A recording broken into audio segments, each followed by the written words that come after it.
हम लोग पढ़ेंगे लूका रचित सुसमाचार उसका 16वां अध्याय और 19 आयत से लेके आगे तक हम पढ़ेंगे और समझेंगे। यहाँ पर हम एक कहानी पढ़ रहे हैं जिसका नाम है धनी मनुष्य और एक लाजर। धनी मनुष्य और लाजर के बारे में पढ़ेंगे। ये कहानी यीशु मसीह ने अपने चेलों को और वहाँ मौजूद लोगों को सुनाई थी, लेकिन इस कहानी में से उसने एक छोटा सा हिंट दिया। छोटा सा हिंट मतलब समझते हो, एक इशारा दिया लोगों को समझाने के लिए कि आने वाले समय में मेरे साथ क्या हो सकता है, मैं मरों में से जिंदा भी हो जाऊंगा, ठीक है। और तुम्हें किस चीज़ से सुधरना है, क्या चीज़ है जो तुम्हें सुधार सकती है, उस चीज़ के बारे में इस किताब में परमेश्वर यीशु मसीह अपने चेलों से बता रहा है। वो क्या कहता है? लूका रचित सुसमाचार उसका 16वां अध्याय 19वीं आयत में क्या पढ़ते हैं हम लोग कि एक धनवान मनुष्य था। एक जना ऊंची आवाज में पढ़े। एक धनवान मनुष्य था जो बेटी कपड़े और मंदिर पहनता और प्रतिदिन सुख विलास और धूमधाम के साथ रहता था। लाजर नाम का एक कंगाल भावों से भरा हुआ उसकी डेवड़ी पर छोड़ दिया जाता था और वह चाहता था कि धनवान की मेज पर की भूतन से अपना पेट भरे। यहाँ तक कि कुत्ते भी आकर उसके घावों को चाटते थे। ऐसा हुआ कि वह कंगाल मर गया और शत्रुघ्न ने उसे लेकर अब्राहम की गोद में पहुंचाया। वह धनवान भी मारा और गाड़ा गया और अधोलोक में उसने पीड़ा में पड़े हुए अपनी आंख उठाई और दूर से अब्राहम की गोद में लाजर को देखा। तब उसने पुकार कर कहा, हे पिता अब्राहम, मुझे पर दया करके लाजर को भेज दे ताकि वह अपनी उंगली का सीरा पानी में भिगोकर मेरी जीभ को ठंडी करे, क्योंकि मैं इस जवाला में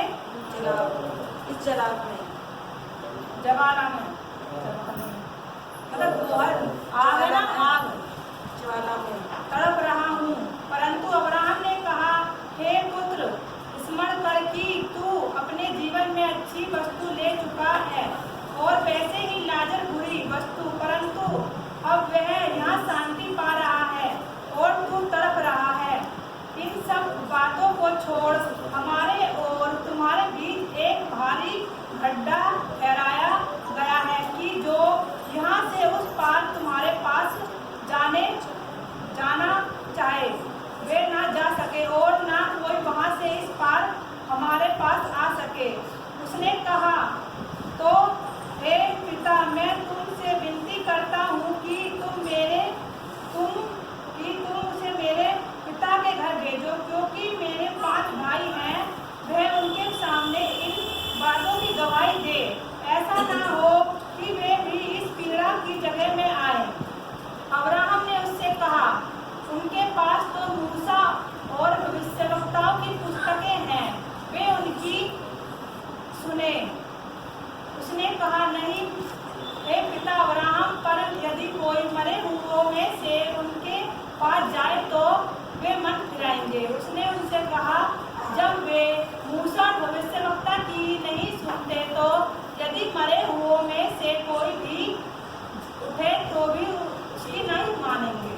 मतलब यहाँ पर हम पढ़ते कि एक आदमी था जो एक धनवान मनुष्य था, जो कि मलमल के कपड़े और सुख विलास से रहा करता था। किसी भी चीज़ की टेंशन नहीं, किसी भी चीज़ की कोई गमी घटी नहीं, किसी भी बात की कोई चिंता नहीं थी उसे, क्योंकि वो अच्छे से अच्छा खाता था, अच्छे से अच्छी जगह में रह रहा था और अच्छे से अच्छा पहन रहा था।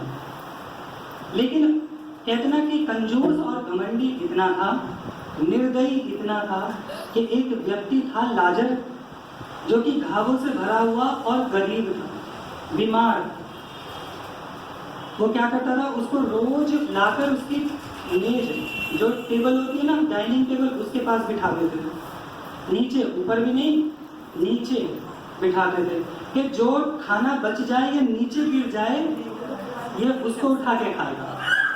उसने कभी ये नहीं सोचा कि मुझ पर इतना सारा है तो मैं क्या करूँ, थोड़ा बहुत इसको दे दूँ या इसका इलाज करा दूँ, या इसको खान, चलो पैसा नहीं दे तो मैं इसका खाने को ही दे दूँ इसे 2 रोटी, कोई घर नहीं जाऊँगा। लेकिन नहीं, वो नहीं देता था, वो जो नीचे गिरता था उसको देता था, जो उसकी मेज से नीचे गिर जाए। यहाँ तक कि कुत्ते भी आकर उसके घावों को चाटते थे, उसके आगे से खाना भी उठा के ले जाते थे, उसको कोई फर्क नहीं पड़ता था कि चलो इसके आगे से कुत्ता ले गया उठा के, तो ले इसे मैं 2 रोटी दे दूँ। नहीं, वो इतना निर्दयी और इतना कंजूस और मतलब समझ लो पापी बन चुका था। एक दिन क्या हुआ, मौत तो सबको आनी है, धनवान भी मरा और लाजर भी मरा। सबसे पहले लाजर मरा, तो लाजर को उठाकर अब्राहम की गोद में बिठा दिया गया। अब्राहम की गोद जो कहलाई गई है, वो अब्राहम जो थे उनकी गोद को नहीं कहते, स्वर्ग को भी नहीं कहते। अब्राहम की गोद जो है ना, तो वो अब्राहम है, जैसे कभी मेरा नाम अब्राहम है तो मैंने अपनी गोद में बिठा लिया, कितनों को बिठाएगा?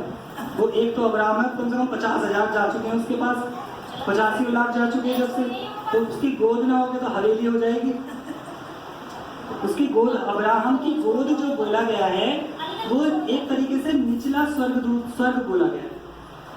स्वर्ग जाने से पहले जहाँ अच्छे लोगों को रखा जाएगा उसको स्वर्ग बोला गया है, और बुरे लोगों को जहाँ मतलब कि आग की झील में डालने से पहले जहाँ रखा जाता है वो है नरक।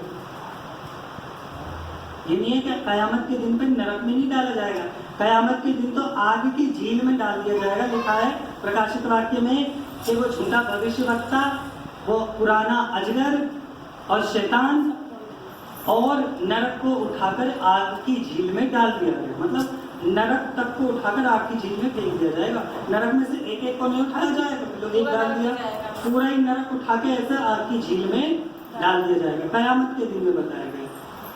तो बुरे लोगों के लिए नरक की गड्ढा, और अच्छे लोगों के लिए जो वो निचला स्वर्ग बोला गया है ना, निचला स्वर्ग, उसको बोला गया है अब्राहम की गोद।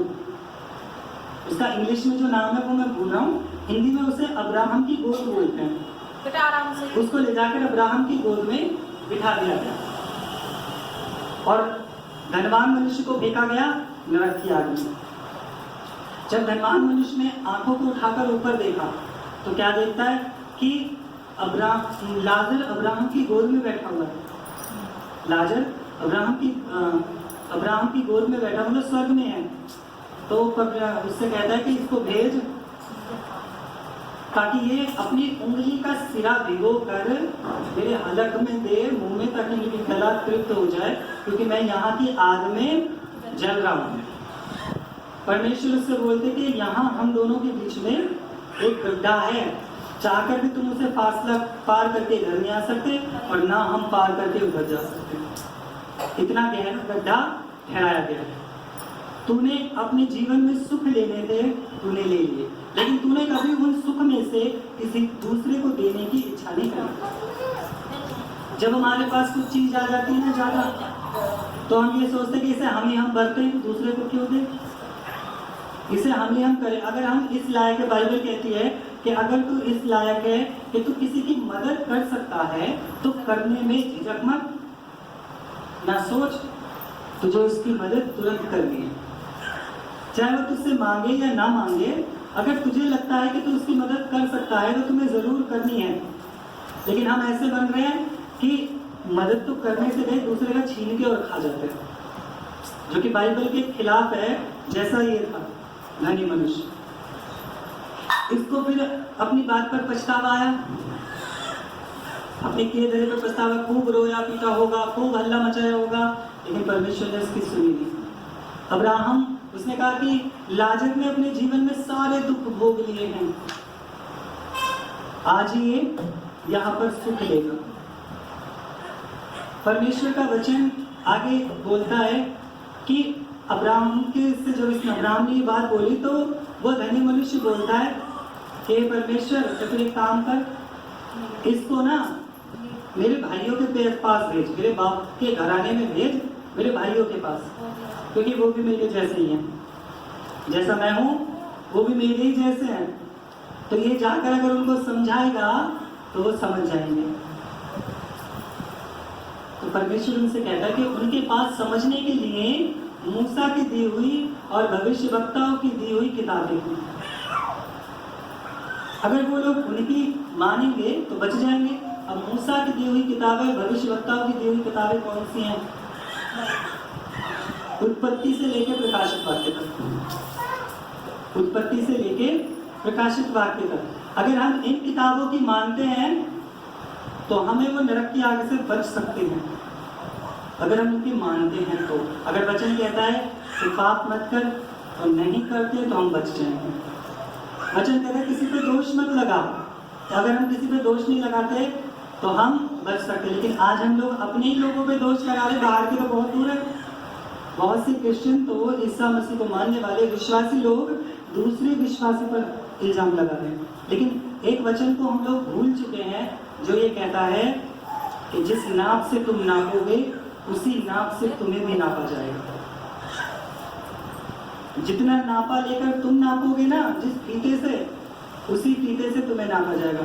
सोचो कि तुम्हें कपड़े सिलने आते हैं, अब कपड़ा सिलने के लिए क्या करना होता है? नापा काहे से लेते हैं? इंच टेप से लेते हैं। तुम्हारे पास कोई कपड़े सिलवाने आएगा तो तुम क्या करोगे उसका नापा लेने के लिए? इंच टेप से नापोगे। अब तुम्हें अपने कपड़े सिलवाने काहे से नापोगे? इंच टेप से नापेगा। जिस नापे से तुम दूसरे को नापोगे उसी नापे से तुम भी नापे जाओगे। जिस डंडे पर खड़ा करके तुम फिट नापोगे ना दूसरे की कि कितना लंबा, उसी डंडे पर खड़ा होकर तुम्हें अपनी भी नापनी पड़ेगी कि मैं कितना लंबा हूँ। परमेश्वर भी सेम वही करता है कि जिस नापे से तुम दूसरे को नाप रहे हो ना उसी नापे से मैं तुम्हें भी नापूंगा। आज हम कह रहे नहीं वो चर्च वाले बुरे, नहीं वो कलीसिया वाले बुरे, वो विश्वासी बुरा, ये लोग ऐसा करते हैं, वो विश्वासी बुरा है, वो पड़ोसी बुरा है, वो रिश्तेदार बुरा है। लेकिन हम दूसरे में बुराई ढूंढ रहे हैं तो ये भी तो देखो हमें कितनी बुराई है। हमें भी तो बुराई हो सकती है जब तो हम दूसरे की बुराई ढूंढ रहे हैं। और अगर हम दूसरे को बुराई वाले नापे से नाप रहे हैं तो परमेश्वर भी हमें फिर बुराई वाले नापे से नापेगा। वो भी हमारे बुराई को, पापों को, गलतियों को माफ थोड़ी करेगा, वो भी संग के संग नापेगा फिर हमारी बुराइयों को। तो ये यही बोल रहा है कि अगर हम वचनों पर खरे चलते हैं तो हम उस आग की झील में जाने से बच जाएंगे। तो वो कहता है, धनवान व्यक्ति बोलता है, हे परमेश्वर एक काम कर तो अब्राहम कि इसको ना जिंदा करके मेरे भाइयों में भेज दे। परमेश्वर ने कह दी कि अगर वो इन वचनों की भी नहीं सुनेंगे ना, शायद मरे हुए को देख के जिंदा देख लें तो ये लोग मान लें।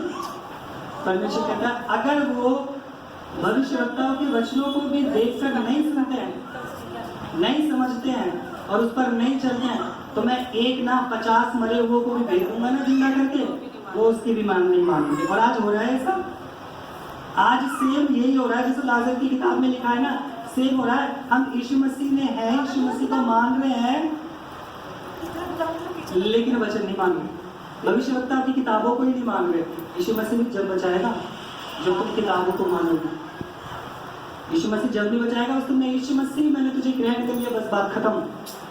यीशु मसीह जब बताएगा जब तुम उसके बाप की लिखी हुई बातों को मानना चालू करोगे, तब बचाएगा वो हमें। खाली यीशु मसीह को मानने से नहीं बचाए जाओगे। जब तक हम इन वचनों को पूरा नहीं करेंगे अपने जीवन में, इनको मानेंगे नहीं, इनके अनुसार नहीं चलेंगे, यीशु भी हमें यहीं छोड़ जाएगा। वो भी कह देगा यहीं रहो, मैं नहीं लेके जा रहा क्योंकि मैं तो जानता ही नहीं तुम्हें, मैं तुम्हें जानता नहीं क्योंकि तुमने मेरे बाप की आज्ञाओं को नहीं माना, तो मैं तुम्हारी आज्ञाओं को क्यों मानूं? तुम सोचो, सोच के चलो कि तुम्हारे पापा के 2 बेटे हैं, तुम 2 भाई हो या 2 बहनें हो, ठीक है। तुम्हारे पापा ने कह रखी कि रात को 7 बजे के बाद घर से बाहर नहीं निकलना और तुम्हें खाना टाइम से बनाना है, सबको खाना खिलाना है, काम जल्दी करना है। अब तुम्हारी दूसरी वाली बहन या दूसरा वाला भैया वो पापा को पापा तो कह रहा है, लेकिन वो बताए गए नियमों को नहीं मान रहा, जो कहा गया है वो काम नहीं कर रहा। तो क्या तुम उसकी कब तक साइड लोगे अपने पापा के सामने? 2 बार ले लेंगे, 4 बार ले लेंगे, बस बात खत्म। एक नहीं कह सकता जब तुम अपने बाप की ना माने तो मेरी क्या मानेगा? जब तुम्हारी बात तो पापा की ना मानेगी तो मेरी क्या मान लेगा? मैं तो कुछ भी ना हूँ फिर उनके आगे। वो भी तुम्हें धक्का देकर भाग जाएगा कि जा न्यारा रे अलग खा रख रहे, हमें ना पता, हमसे कोई मतलब ना कह देगा। तो सोचो यीशु मसीह कैसे ना कहेगा? यीशु मसीह कहते तू मेरे बाप की नहीं मानता तो मेरी क्या मानेगा भाई? मैंने इतने सारे वचन दिए, तूने उन्हीं को पालन नहीं करा, उनको ही नहीं माना तो तू मेरी क्या मानेगा? इसीलिए उसके वचनों को मानना हमें जरूरी है। अगर हम चाहते कि हम वो नरक की आग में न जाकर अब्राहम की गोद में जाएं, तो हमें उसके लिए वचनों को मानना जरूरी है, मानना पड़ेगा। अगर हम यीशु मसीह अगर चाहते हैं तो ये कंपल्सन है, मतलब जरूरी है, करना ही है तो है। ये नहीं है तुम्हारी मर्जी करो मत करो, नहीं, करना है तो है, मानना है तो है, बुराइयों को छोड़ना है तो है। ये नहीं कि छोड़ो मत छोड़ो तुम्हारी मर्जी, नहीं, छोड़ना है, क्योंकि वचन कहता है बिल्कुल छोड़ना है, बिल्कुल खत्म करना है। हम क्या कहते हैं? नहीं, थोड़ा बहुत तो चलता, थोड़ा बहुत तो चल जा, कोई बात ना। अरे थोड़ा बहुत भी नहीं चलता। जहर की पुड़िया तुम एक चुटकी खा लो या पूरा 1 किलो सटक लो, काम दोनों बराबर करेंगे। 1 किलो वाला 1 सेकंड में खत्म कर देगा, लेकिन चुटकी चुटकी वाला धीरे धीरे गला के मारेगा अंदर को। 1 किलो वाले से तुम बिल्कुल खत्म पता ही नहीं चलेगी, लेकिन चुटकी चुटकी वाला जो ना अंदर से गलाएगा भी, रोज नई बीमारियां बताएगा, कमजोरी डालेगा और क्या करेगा? पैसा भी खर्च करवाएगा, दुख और परेशानियां भी आती जाएंगी शरीर में, और धीरे धीरे धीरे धीरे कहते ना एक तरह तड़प तड़प के मरना, वो वाला हाल होगा जब हम थोड़ा थोड़ा करेंगे। इसलिए अगर परमेश्वर में है तो उसको मानते हैं, तो हमें क्या करना है? इसको थोड़ा थोड़ा नहीं, पूरा तरीके से मानना। मेरा मन पूरी तरीके से परमेश्वर की ओर मुझे आधा अधूरा नहीं होना चाहिए, तब हम इस नरक की आग से बच पाएंगे जहाँ पर ये धनवान आज तक जल रहा है, जहाँ पर ये धनवान आज तक जल रहा है। सोचो, हम पैदा भी हो गए, बुढ़े भी हो गए, मर भी जाएंगे, लेकिन वो बेचारा आज तक जल रहा। हमारे बाप दादा परदादा परदादा के भी बाप दादा भी नहीं होंगे, उनके भी परदादा के परदादा ना हुए होंगे। 2000 साल पहले की कहानी है ये। यीशु मसीह 2000 साल से पहले आए थे, 2500 साल भी हो सकते हैं। सोचो, 2500 साल से वो नरक की आग में जल रहा, कोई अंत नहीं है। जब तक कयामत ना आए तब तक कोई अंत नहीं है। अगर उस आग से जलने से बचना चाहते हो तो परमेश्वर के वचनों को मानना शुरू कर दो, क्योंकि एकमात्र ये ही ऐसा प्रभु है, एकमात्र यीशु मसीह ही है जो हमें नरक की आग से बचा सकता है। और यीशु मसीह भी हमें जब भी बचा सकता है जब हम परमेश्वर के कलाम, उसके वचनों पर सीधे और अच्छे से चल सकें, विश्वास करते हुए।